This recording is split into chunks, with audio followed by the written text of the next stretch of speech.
الرجیم بسم اللہ الرحمن الرحیم الصلاۃ والسلام علی رسول الکریم۔ میرے محترم بھائیو السلام علیکم۔ میرے محترم بھائیو، اللہ تعالیٰ نے قرآن مجید میں فرمایا ہے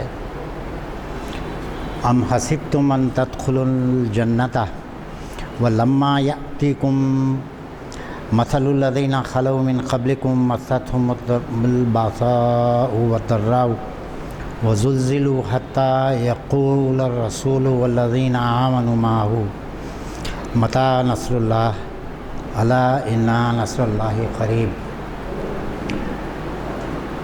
اور میرے محترم بھائیوں، قرآن مجید کی جو آیتیں ہم لوگ ہمیشہ نماز میں تلاوت کرتے ہیں، وہ جو ہے یہ ہے کہ فاذکرونی اذکرکم واشکروا لی ولا تکفرون، یا ایھا الذین آمنوا استعینوا بالصبر والصلاۃ ان اللہ مع الصابرین، ولا تقولوا لمن یقتل فی سبیل اللہ اموات بل احیاء ولکن لا تشعرون، وَلَنَبْلُوَنَّكُمْ بِخَوْفٍ مِّنَ الْجُوعِ وَنَقْصٍ مِّنَ الْأَمْوَالِ وَالْأَنفُسِ وَالثَّمَرَاتِ وَبَشِّرِ الصَّابِرِينَ الَّذِينَ إِذَا أَصَابَتْهُم مُّصِيبَةٌ قَالُوا إِنَّا لِلَّهِ وَإِنَّا إِلَيْهِ رَاجِعُونَ۔ میرے محترم بھائیوں، ہم لوگ جو ہے وہ یہ سمجھتے ہیں کہ جب اللہ کی طرف سے ہم کو کوئی مصیبت آتی ہے تو ہم لوگ یہ سمجھتے ہیں کہ اللہ ہم سے ناراض ہے اور ہم پہ رحم نہیں کر رہا ہے،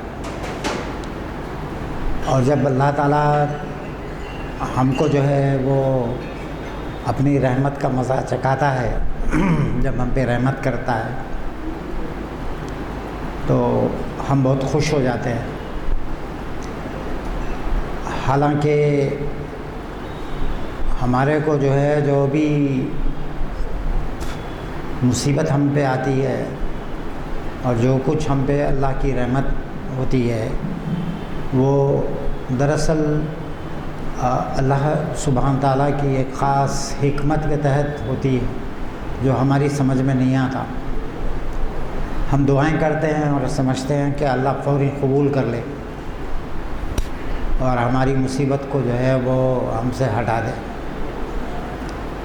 یہ دو مقامات قرآن مجید کے جو میں نے آپ کے سامنے تلاوت کیے ہیں، اس کے اندر اللہ رب العالمین کہتے ہیں کہ آپ کو جنت جو ہے وہ اتنی آسانی کے ساتھ حاصل نہیں ہو سکتی۔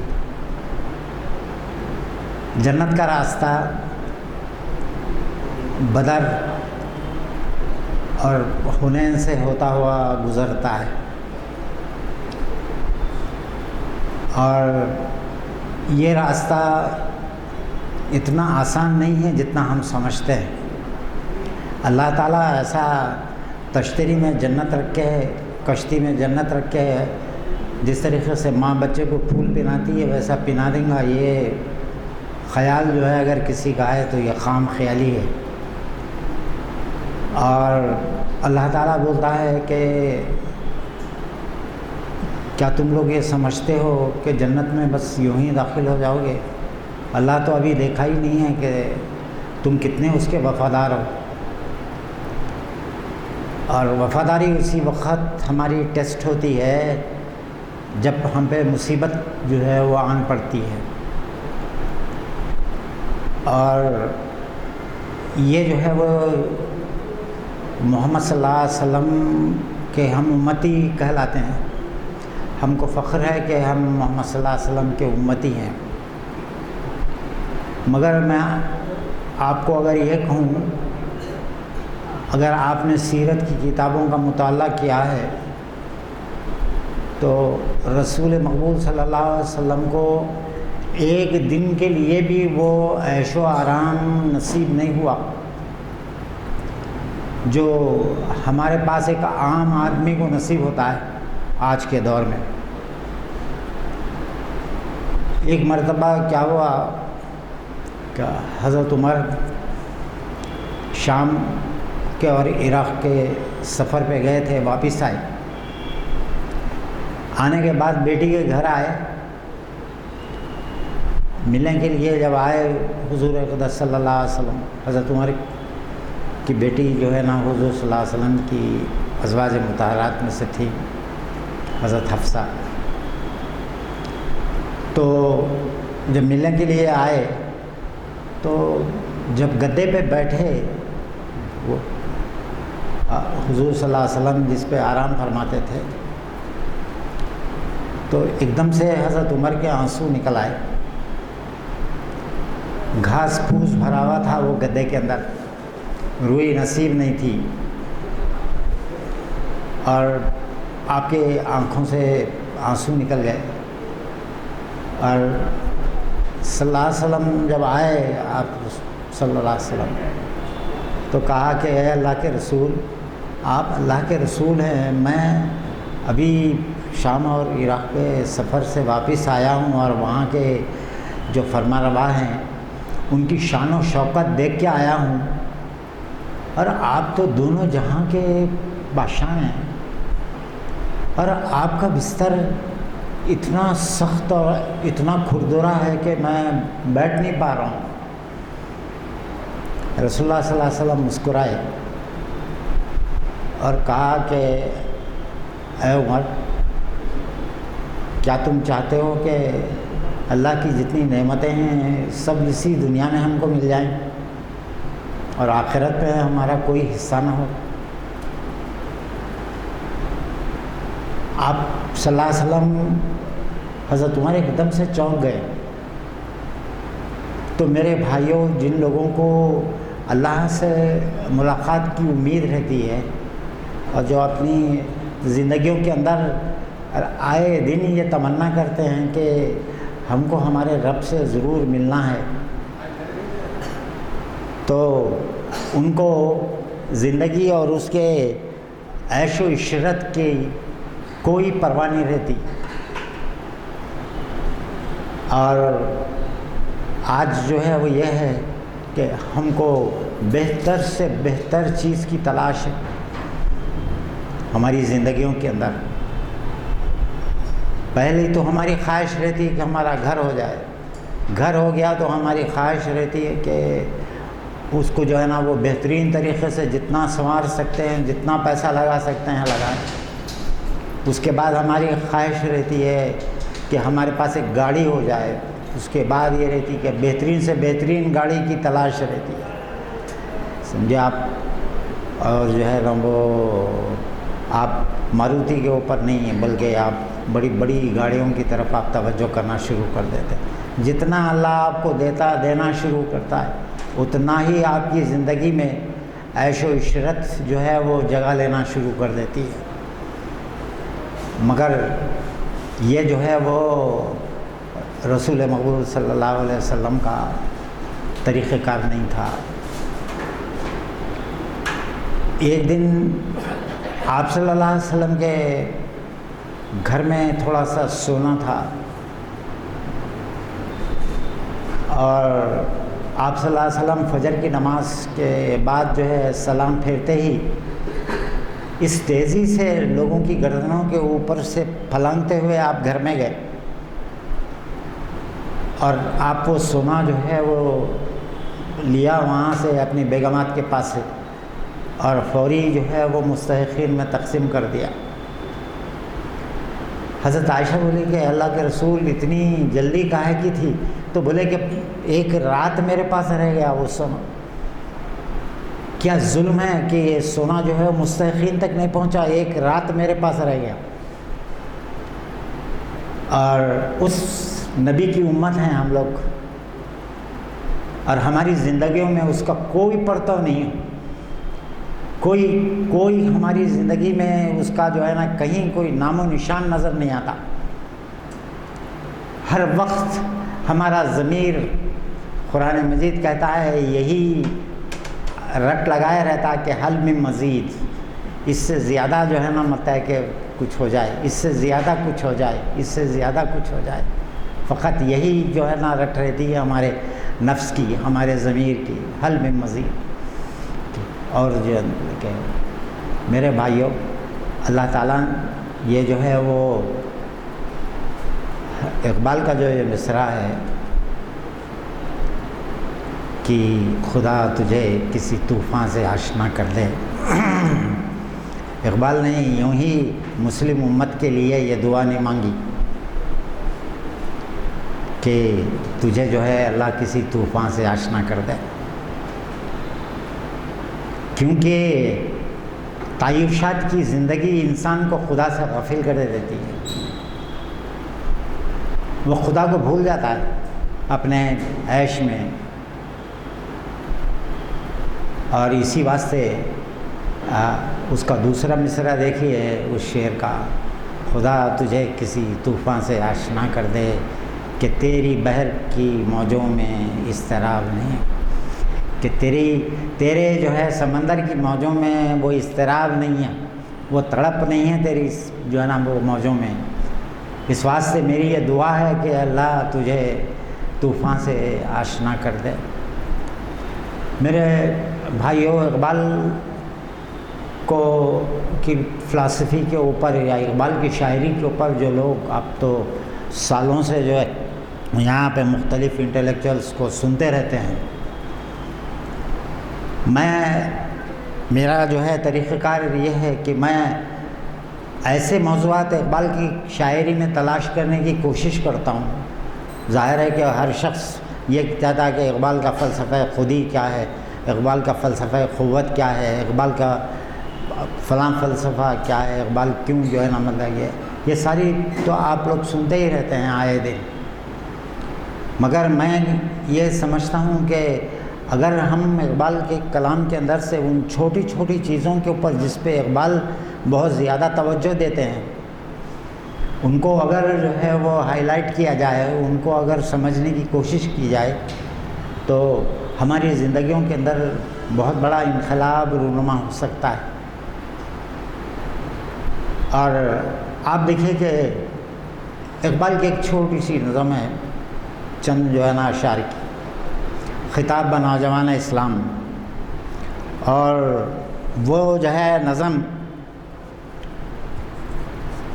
اقبال جو ہے نوجوانوں کے لیے جو ہے اقبال کو اپنے قوم کے نوجوانوں سے بڑی ہی امید وابستہ تھی، اسی واسطے وہ کہتے تھے کہ اگر جمع ہو میرے قوم کے جسور و غیور، قلندری میری کچھ کم سکندری سے نہیں، کہ اگر جو ہے وہ اگر میرے قوم کے نوجوان جاگ جائیں۔ اور اقبال آپ دیکھیں کہ ہر جگہ یہ دعا مانگتے نظر آ رہے ہیں اقبال، جوانوں کو میری آہ سحر دے، جوانوں کو میری آہ سحر دے، پھر ان شاہی بچوں کو بالوں پر دے، خدایا میری آرزو یہی ہے میرا نور بصیرت عام کر دے۔ اللہ سے دعا کر رہے ہیں کہ اے اللہ میں جو کچھ دیکھ رہا ہوں، دیکھا ہے جو کچھ میں نے وہ ان کو بھی دکھلا دے، کہ اقبال بول رہے ہیں کہ میں جو دیکھ رہا ہوں اللہ کرے اللہ تو ان نوجوانوں کو بھی دکھلا دے اور ان کو جو ہے سدھار دے تو۔ اور یہی وجہ ہے کہ اقبال جو ہے کہتے ہیں کہ اسی لیے جوانوں کو میری آہ سحر دے، پھر ان شاہی بچوں کو باروں پر دے۔ یہ آہ سحر کیا چیز ہے میرے بھائی ہے؟ دیکھیے آپ اقبال کو جو ہے نا ملتا ہے کہ وہ اس کے بڑے بڑے فلسفے تو ایک طرف، مگر جب ہم اقبال کے کلام کو پڑھتے ہیں تو ایک دم سے چونک جاتے ہیں، یہ آہ سحر کیا ہے چیز ہے یہ۔ اور اقبال کہتے ہیں کہ عطار ہو، رومی ہو، رازی ہو، غزالی ہو، کچھ ہاتھ نہیں آتا بے آہ سحر گاہی۔ اقبال بول رہے ہیں کہ اتنے بڑے بڑے اسلامی فلاسفرز کا نام لیے ہیں اقبال، عطار، رومی، رازی، غزالی، اس کے بعد یہ کہہ رہے ہیں کہ کوئی چیز ہاتھ نہیں آتی ان کے کلام کے اندر، جو چیز جس سے آپ پڑھ کے چونک جاتے ہیں وہ چیز انہوں نے کس طریقے سے حاصل کی؟ وہ چیز انہوں نے آہ سارگاہی سے حاصل کی. اور قرآن مجید میں سورہ فرقان کے اندر اللہ تعالیٰ کہتا ہے کہ الذین، مسلمانوں کی تعریف بیان کرتا ہے اللہ تعالیٰ، الذین یبیتون لربہم سجدا و قیاما، کہ مسلمانوں کی تعریف یہ ہے کہ ان کی راتیں سجدہ اور قیام میں گزرتی ہیں اللہ کے حضور. اور ہم سے جو ہے فجر کی نماز میں بستر چھوٹا نہیں جاتا، ہم جو ہے وہ سوتے پڑے رہتے ہیں. اور یہ جو ہے وہ اللہ تعالیٰ کہتا ہے کہ مستغفرین بالاسحار، اللہ تعالیٰ نے قرآن مجید میں کہا، مسلمانوں کی تعریف بیان کی کہ وہ سحر سے پہلے اٹھ کے تہجد کے وقت استغفار کرتے ہیں اللہ کے حضور. اور اسی واسطے مستغفرین بالاسحار کہا اللہ تعالیٰ نے. سحر کے وقت اٹھ کے اللہ کے آگے گڑ گڑاتے ہیں، اللہ کے سے دعائیں مانگتے ہیں، خود اپنے لیے بھی مانگتے ہیں اور امت کے لیے بھی مانگتے ہیں. اور اگر ہم جو ہے وہ امت کے لیے نہیں مانگیں کوئی دعائیں تو آپ دیکھیے کہ جو ہے وہ اسی واسطے یہ اقبال کی جو ایک چھوٹی سی نظم جس کا میں نے ابھی تذکرہ کیا، خطاب بنا جوان اسلام، اقبال کہتے ہیں کہ تیرے صوفے ہیں افرنگی، تیرے خالی ہیں ایرانی. تیرے گھر میں جو صوفے ہیں وہ ولایت سے آئے ہیں، لندن سے آئے ہیں. تیرے صوفے ہیں افرنگی، تیرے خالی ہیں ایرانی، اور تیرے گھر کی جو قالینیں ہیں وہ ایران سے آئی ہیں. لہو مجھ کو رلاتی ہے جوانوں کی تناسانی، مجھے جو ہے میں آنسو، خون کے آنسو روتا ہوں میں جوانوں کی تناسانی دیکھ کے. اور مسلمانوں کو اللہ تعالیٰ نے میرے بھائیوں حالت جنگ میں پیدا کیا ہے. یہ امت حالت جنگ میں پیدا ہوئی ہے، یہ نارمل حالت میں پیدا ہوئی امت نہیں ہے. آپ سیرت کی کتابیں اٹھا کے دیکھ لیجیے، پہلے دن سے لے کے آپ صلی اللہ علیہ وسلم کے زندگی کے آخری دن تک آپ کو سکون نصیب نہیں ہوا.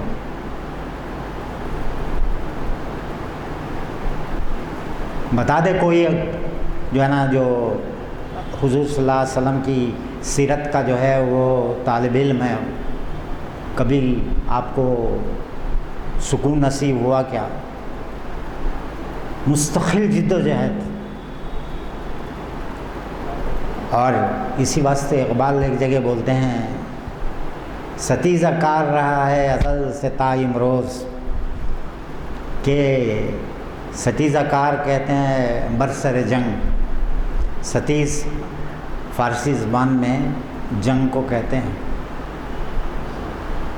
اور ستیزہ کار کے معنی برسر جنگ. ستیزہ کار رہا ہے ازل سے تا امروز، ہم پرانے زمانے سے لے کے 1400 سال سے لے کے آج تک، امروز جو ہے نا ملتا ہے کہ کل ہونے والی صبح کو کہتے ہیں. ستیزہ کار رہا ہے ازل سے تا امروز، چراغ مصطفی شرار بو لہبی، کہ محمد صلی اللہ علیہ وسلم کے چراغ سے بو لہب کا چراغ کی جو ہے نا مطلب ہے کہ وہ ہمیشہ لڑتا رہا ہے، ہمیشہ ایک دن کے لیے بھی سکون نصیب نہیں ہوا. تو ستیزہ کار رہا ہے ازل سے تا امروز، چراغ مصطفی سے شرار بو لہبی. آپ دیکھیے کہ اسی واسطے اقبال کہہ رہے ہیں نوجوان سے کہ تیرے صوفے ہیں افرنگی، تیرے خالی ہیں ایرانی، لہو مجھ کو رلاتی ہے جوانوں کی تناسانی. امارت کیا شکو ہے خسروی بھی ہو تو کیا حاصل، نہ زور حیدری تجھ میں نہ استغنائے سلمانی. سمجھا آپ اندازہ لگائیے کہ کیا بول رہے ہیں اقبال نوجوان کو کہ نہ تیرے اندر حضرت علی کے جیسا زور ہے تیرے اندر. سمجھے؟ آپ اگر تاریخ کا مطالعہ کرتے ہیں، خیبر کس طریقے سے فتح ہوا تھا، کس نے فتح کیا تھا خیبر کو، کس کی تلوار سے جو ہے نا مطلب کہ لوہے کی زنجیریں کاٹ دی تھی حضرت علی نے. اور یہ جو ہے وہ اسی لیے کہہ رہے ہیں کہ نہ زور حیدری تجھ میں، نہ استغناء سلمانی، اور نہ حضرت سلمان کا استغنا ہے تیرے اندر. میرے بھائیوں، یہ لفظ استغنا اقبال جو ہے وہ اس طریقے سے استعمال کرتے ہیں. یہ سارے اقبال کے الفاظ ہیں. یہ کسی جو ہے نا مطلب کہ وہ آپ جو ہے نا وہ جو اہل زبان کے جو بڑے بڑے شاعر ہیں ان کے پاس یہ الفاظ آپ کو ملیں گے نہیں. کہیں کہیں غالب کے پاس ایک آدھ دو ملیں گے، مگر یہ الفاظ، یہ ویکابلری ٹھیٹھ اقبال کی ویکابلری ہے. اور یہ الفاظ جب تک کہ سمجھ میں نہیں آئے، اقبال کا کلام سمجھ میں نہیں آ سکتا. آپ دیکھیے استغنا جو ہے وہ یہ ہے کہ آدمی بے نیاز رہے. بے نیازی کس کو بولتے ہیں؟ بے نیازی یہ ہے کہ ایک لیول تو اس کا یہ ہو جاتا ہے کہ وہ اللہ سے بھی نہیں مانگتا. بولتا ہے کہ اس کو دینا ہے تو دے دے گا، مجھے مانگنے کی کیا ضرورت. میری جو حاجتیں ہیں سب اس کو معلوم ہے. حالانکہ رسول مقبول صلی اللہ علیہ وسلم نے ہمیں بتایا ہے کہ جوتے کا اگر تسمہ بھی ٹوٹ جائے تو اللہ ہی سے مانگو، کسی غیر کے آگے ہاتھ مت پھیلاؤ، کسی غیر کے آگے ہاتھ مت پھیلاؤ. منت سے، ادب سے، سماجت سے مانگو. اللہ تعالیٰ سے جو ہے نا مطلب کہ وہ ہمارے سادی دکن امجد حیدرآبادی کہتے ہیں، منت سے، لجاجت سے اس سے مانگو. کیوں غیر کے آگے ہاتھ پھیلاتے ہو؟ بندے ہو اگر رب کے تو رب سے مانگو. سمجھے آپ؟ تم کیوں جو ہے وہ یہ ہے کہ استغنا یہ ہے کہ آدمی بے نیاز ہو جائے ہر ایک سے. ایک تاریخی واقعہ سناتا ہوں آپ کو. آپ کو معلوم ہے کہ محمود غزنوی جو ہے ہندوستان کے اوپر 17 حملے کیا تھا، اور اس کو جو ہے نا مطلب کہ وہ یہاں کی مندروں کے اندر چونکہ بے بہا جو ہے وہ دولت اور سونا چاندی اور وہ رہا کرتا تھا. آج بھی جو ہے وہ یہ ہے کہ تروپتی کے خزانوں میں جو دولت ہے وہ انڈیا کی جو ہے نا پوری GDP بھی اس کا مقابلہ نہیں کر سکتی. اتنی دولت تروپتی کے دیوستان کے اندر. تو میرے بھائیوں، اسی لیے انہیں جو ہے وہ محمود غزنی جو ہے وہ 17 حملے کیا تھا، اور اس کی ٹارگٹ جو ہے وہ مندروں کی دولت تھی اور کچھ بھی نہیں تھا. وہ مندروں سے جو ہے وہ دولت سمیٹنا چاہتا تھا. یہ کام کئی ہندو بادشاہ بھی کرے ہیں، مگر آج ہمارے ہندوستان کے تاریخ داں صرف محمود غزنی کو ہی پن پوائنٹ کرتے ہیں. اور اب جو ہے نا مطلب کہ وہ آپ پنیانی کی جو ہے وہ تاریخ پڑھ کے دیکھیے کہ کتنے ہندو بادشاہ تھے جنہوں نے جو ہے کئی مندر توڑے اور وہاں کا سونا لوٹا. کئی ہندو بادشاہ. اور وہ جو ہے وہ کیونکہ ان کی حکومت چل نہیں سکتی تھی، کیونکہ بینکرپٹ تھے، ان کے پاس پیسہ نہیں تھا. ہندو بادشاہ تو تھے وہ لوگ، تو اب دولت کہاں سے حاصل کی جائے؟ تو بولے کہ مندروں میں بے انتہا ہے، جا کے مندروں پہ حملے کرتے تھے اور وہاں سے دولت حاصل کرتے تھے. میں یہ بڑے اعتماد کے ساتھ بول رہا ہوں آپ کو. اور یہ جو ہے وہ یہ ہے کہ آپ دیکھیے کہ وہ دولت حاصل کرنے کے لیے جو ہے نا وہ محمود غزنی جو ہے نا مطلب کہ ہندوستان آیا کئی مرتبہ، اور اس نے جو ہے وہ یہاں سے وہ ساری دولت سمیٹ کے وہ لے کے جاتا تھا. ایک مرتبہ سومناتھ تجھ سے فتح نہیں ہو رہا تھا، بہت حملے کیا سومناتھ کے اوپر، مگر سومناتھ فتح نہیں کر سکا۔ تو جب اس کا فوج آ رہی تھی تو اس کی نگاہ پڑی دریائے راوی کے کنارے ایک جھوپڑی نظر آئی اس کو۔ وہ اپنے لوگوں کو بھیجا کہ جا کے معلوم کریں کہ کون ہے یہ اتنی جنگل میں دریا کے کنارے راوی کے اندر کون ہے جا کے۔ تو لوگ اس کے گئے پھرکارے وہاں پہ، اور جا کے واپس آئے، کہے کہ یا جہاں پناہ وہاں تو ایک بوڑھا بیٹھا عبادت کر رہا ہے، وہ جو ہے نا مکہ کر، تو اس کو کیوں چھیڑتے ہیں آپ خواہ؟ تو بولے کہ نہیں مجھے اس سے ملنا۔ گئے وہاں پہ، گیا محمد غزنی، جانے کے بعد ان سے ملا تو انہوں نے کھڑے ہو کے استقبال کرے، نہ جو ہے وہ اٹھ کے ملے، دروازے کی طرف پیر کرے ہوئے دیوار سے ٹیک لگائے ہوئے بیٹھے تھے اللہ کے یاد میں۔ تو بادشاہ کو بہت برا معلوم ہوا، پوچھا یہ آپ کے پیر کب سے لمبے ہو گئے؟ تو انہوں نے اس کو جواب دیا جب سے دنیا سے ہاتھ کھینچ لیا ہوں پیر خود بخود آگے آگے۔ تو کچھ نہیں بول سکا۔ اس کے بعد بولا کہ میں سومناتھ فتح کرنے لیے جا رہا ہوں، میرے لیے دعا کیجیے۔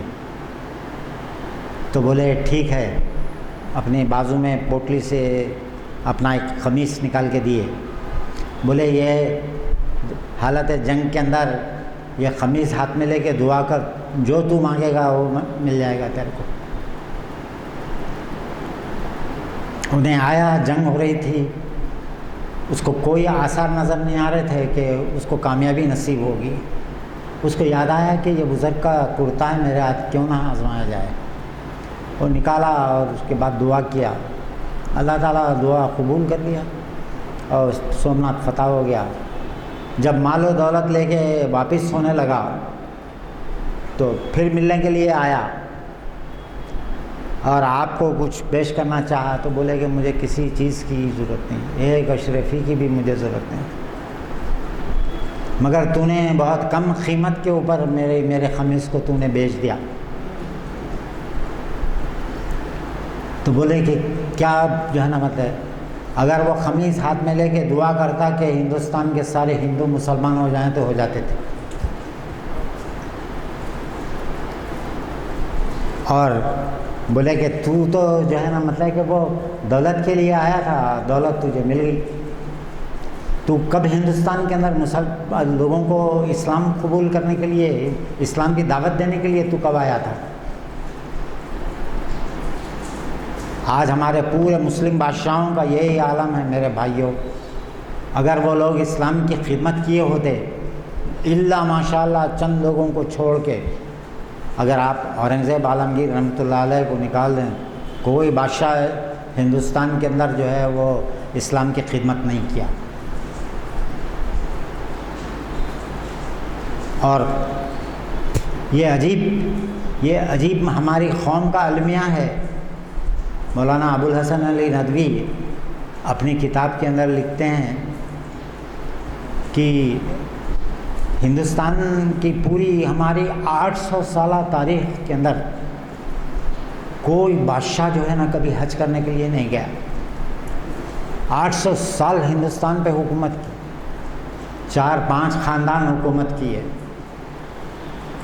لودھیز حکومت کی ہے، غوریز حکومت کی ہے، مغلز حکومت کی ہے، اور بہمنی جو ہے نا حکومت کی ہے، سارے، مگر کبھی کوئی جو ہے وہ حج کرنے کے لیے نہیں گیا، کبھی کوئی عمرے کے لیے بھی نہیں گیا۔ اور ایک بادشاہ تو چھوڑیے، کوئی وزیر نہیں گیا سوائے ایک بیرم خان کو چھوڑ کے۔